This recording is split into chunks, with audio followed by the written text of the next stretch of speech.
ముగిసిన ప్రచార పర్వం, పోలింగ్కి కౌంట్ డౌన్. వాటికంటే ఓటు అనేటువంటిది వజ్రాయుధం. ప్రతి ఒక్కరూ ఓటు హక్కుని వినియోగించుకోండి, ప్రజాస్వామ్యాన్ని కాపాడండి. ఎన్నికలు వస్తే ప్రతి ఒక్కరూ కూడా దాదాపు 80% పబ్లిక్ ఓటు హక్కుని వినియోగించుకోవటంలో శ్రద్ధ చూపిస్తారు, కానీ బాధ్యతతో వ్యవహరిస్తారు వారు. ఒక 20% ఆఫ్ పబ్లిక్ ఓటు వినియోగించుకోవటం విషయంలో మనకెందుకులే, మనం వేస్తే గెలుస్తారా, మనం వేస్తే ఓడిపోతారా, లేక మనం ఓటు వేయటం వల్ల జరిగేటువంటి ప్రయోజనం ఏంటి అనే భావనతో ఒక 20% ఉంటారు. వాళ్ళందరికీ కూడా నేను ప్రత్యేకంగా విన్నపము, రిక్వెస్టు ఏంటి అంటే, అభ్యర్థన ఏంటి అని అంటే, మీకు 5 సంవత్సరాలకు ఒకసారి వచ్చేటువంటి పండగ ఎన్నికలు, ఆ ఎన్నికలలో మనకున్నటువంటి హక్కు ఓటు హక్కు. ప్రజాస్వామ్యాన్ని కాపాడుకోవటానికి మనకుండేటువంటి ఒకే ఒక్క ఆయుధం ఆ ఓటు అనేటువంటి ఆయుధం. ఆ ఓటుని తప్పనిసరిగా మీరు వినియోగించుకునేందుకు ప్రయత్నం చేయండి. మరీ బ్రతిమలాడి ప్రతి ఒక్కరిని కూడా కోరుతూ ఉన్నాను. ప్రజాస్వామ్యాన్ని కాపాడటం కోసం మనందరం ప్రతి ఒక్కరం చెయ్యి కలిపి ఓటు హక్కుని వినియోగించుకుందాం. ఉదయాన్నే 7 గంటల దగ్గర నుంచి 10 గంటల లోపు, అంటే ఉదయాన్నే వెళ్ళి కనుక ఓటు వేయగలిగితే ఎండ ఇబ్బంది ఉండదు, ఎటువంటి ఇబ్బంది ఉండదు. ఒక 15 నిమిషాలు కనుక ఈ రాష్ట్రాన్ని, ఈ దేశాన్ని, ప్రజాస్వామ్యాన్ని కాపాడటం కోసం ఆ రోజు పోయి ఓటు హక్కు వినియోగించేస్తే ఇక 5 సంవత్సరాలు మనకు ప్రశ్నించేటువంటి హక్కు వస్తుంది, మనకి నిలదీసేటువంటి హక్కు వస్తుంది, మంచి చెడల గురించి చర్చించేటువంటి హక్కు వస్తుంది, ఎవరిది కరెక్టు ఎవరిది తప్పు చెప్పేటువంటి ఒక బాధ్యత పెరుగుతుంది.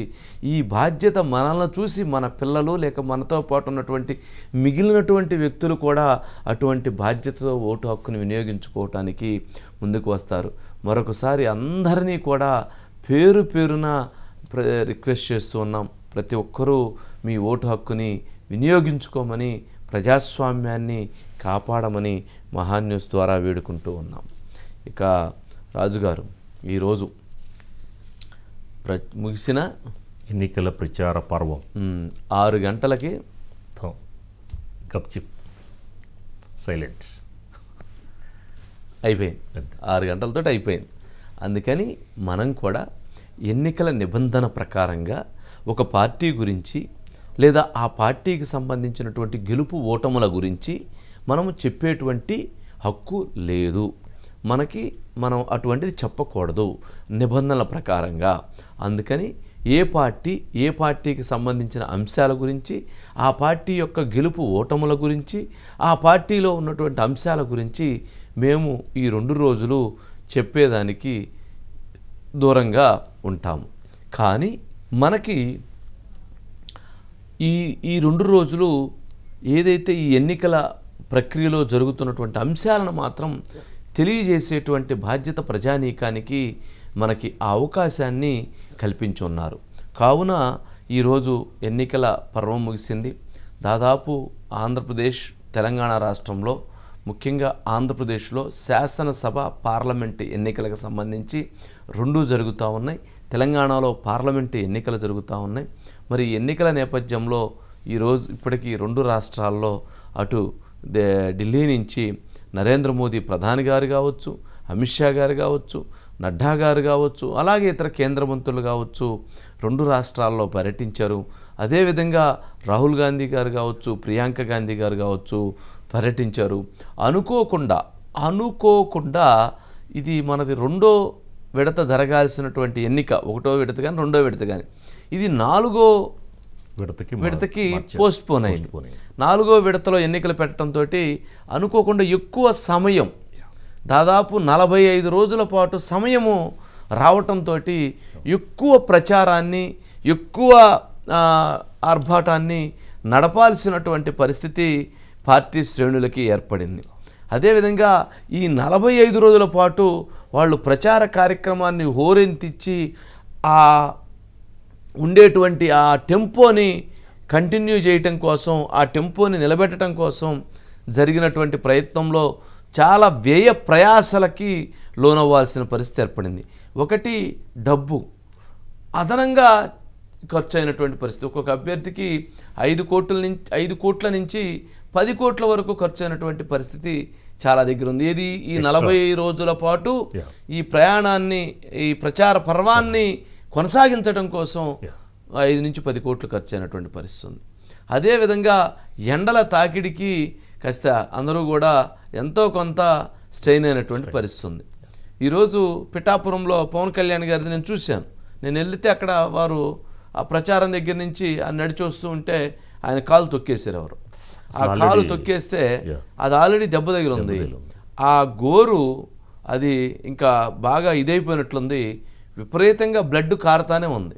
అక్కడి నుంచి ఆయన నడుచుకుంటూ ఆ బ్లడ్ కారుకుంటానే పైకి వెళ్ళి అదంతా డ్రెస్సింగ్ చేసుకోవాల్సిన పరిస్థితి ఏర్పడింది. అంటే అలాంటి పరిస్థితులు ఉన్నాయి. అంటే అంత గాయమైన నడవాల్సిన పరిస్థితి, అంత గాయమైనా నడిచి వెళ్ళాల్సిన పరిస్థితి. మరి ప్రజలు మరి ఆ అభిమానంతో పాపం వాళ్ళు ఎక్కువ తొక్కాలని తొక్కరు, అభిమానంతో ప్రేమతో తొక్కుతారు. ఏం చేయాలి మరి? పాపం ఆయన అట్లాగే తొక్కించుకొని ఆ బ్లడ్ గారుతూ ఉంటే అలాగే వెళ్ళిపోయి డ్రెస్సింగ్ చేయించుకొని మరలా కిందకి రావాల్సిన పరిస్థితి, మళ్ళీ ప్రచారానికి వెళ్ళాల్సింది. అంటే దెబ్బ తగిలినా, అనారోగ్యంగా ఉన్నా రెస్ట్ తీసుకునేటువంటి అవకాశం ఉండదు. ఒక్క చంద్రబాబు నాయుడు గారికే ఒక దెబ్బ తగలటం కానీ, ఒక రెస్ట్ అనేటువంటి పదం కానీ, అనారోగ్యం అనేటువంటి పదం కానీ, ఈ 3 పదాలని చంద్రబాబు నాయుడు గారి డిక్షనరీలో చూడటం అనేటువంటిది లేదు. అది ఆయనకు ఇచ్చినటువంటి, భగవంతుడు ఇచ్చినటువంటి గొప్ప అదృష్టంగా భావించాల్సి ఉండిద్ది. జగన్మోహన్ రెడ్డి గారు కూడా అప్పుడప్పుడు కొద్దిగా స్ట్రైన్ అయినట్టుగా కాస్త హెల్త్ బాగాలేదని అది చెప్తుంటారు. కానీ బట్ చంద్రబాబు నాయుడు గారిది మాత్రం ఆ మిషన్ని తయారు చేయడంలో ఎక్కడ ఎటువంటిది లేకుండా తయారు చేసి ఇప్పుడు 70 సంవత్సరాల వయసులో మరి పరిగెడతానే ఉన్నారు కదా. మరి జగన్మోహన్ రెడ్డి గారు, పవన్ కళ్యాణ్ గారు ఇద్దరు వాళ్ళ ఏజ్ గ్రూప్తో పాటు ఆయన కూడా 20 సంవత్సరాలు వాళ్ళకంటే సీనియర్ కదా, అయినా పరిగెడతానే ఉన్నారు కదా, ఎక్కడ ఆగలేదు కదా. మరి ఆ వయసులో భారతదేశంలో పరిగెడుతున్నటువంటి ఎక్కువ పరిగెడుతున్న లీడర్లో ఆయన కూడా ఉన్నారు కదా. మరి ఆ పోరాటాన్ని, ఆ వేగాన్ని ఆయన కొనసాగిస్తూనే ఉన్నారు. మరి ఎన్నికల ప్రచారంలో అలాగే దాదాపు ఆయన ఒక 87 సభలని, 87, 23, 90 సభలని ఆయన నిర్వహించారు. జగన్మోహన్ రెడ్డి గారు ఒక 40 సభలని నిర్వహించారు. పవన్ కళ్యాణ్ గారు కూడా దాదాపు 50 సభల వరకు క్రాస్ అయినటువంటి పరిస్థితి ఉంది. మరి అది అంత ప్రయాణం అంత చేయాలి, అంత సభలకు అటెండ్ అవ్వాలి, అంతసేపు మాట్లాడాలి అని అంటే అది సామాన్య విషయం కాదు. మధ్యాహ్నం కూడా 1 గంట ప్రాంతంలో 46 డిగ్రీలు ఉన్నప్పుడు ఆ ఎండలో నుంచొని వారు చంద్రబాబు నాయుడు గారు మాట్లాడితే ఆ షర్ట్ అంతా తడిసి ముద్దయ్యి, వర్షంలో తడిసినట్టు ముద్ద ఎట్లయిద్దో అట్లా తడిసినటువంటి దీన్ని మనం చూసాం. పవన్ కళ్యాణ్ గారిది అట్లాంటిదే చూసాం. జగన్మోహన్ రెడ్డి గారు కూడా ఆయన కొంచెం ఎందుకో నలగనీయుడు బట్టలని, వీళ్ళంత వరకు కాస్త మీలాగా కాస్త ఎక్కడ నలగనీయకుండా జాగ్రత్తగా ఉంచుకునే ప్రయత్నం చేస్తారనుకుంటా. సరే ఏదన్నా కానీ సరే ఒక్కొక్కరిది ఒక్కొక్క స్టైల్, ఒక్కొక్కరిది ఒక్కొక్క ఇది ఉంటుంది. సరే ఓవరాల్గా సరే ఈ సందర్భంగా ఎన్నికల ప్రచార ఘట్టం ముగిసింది.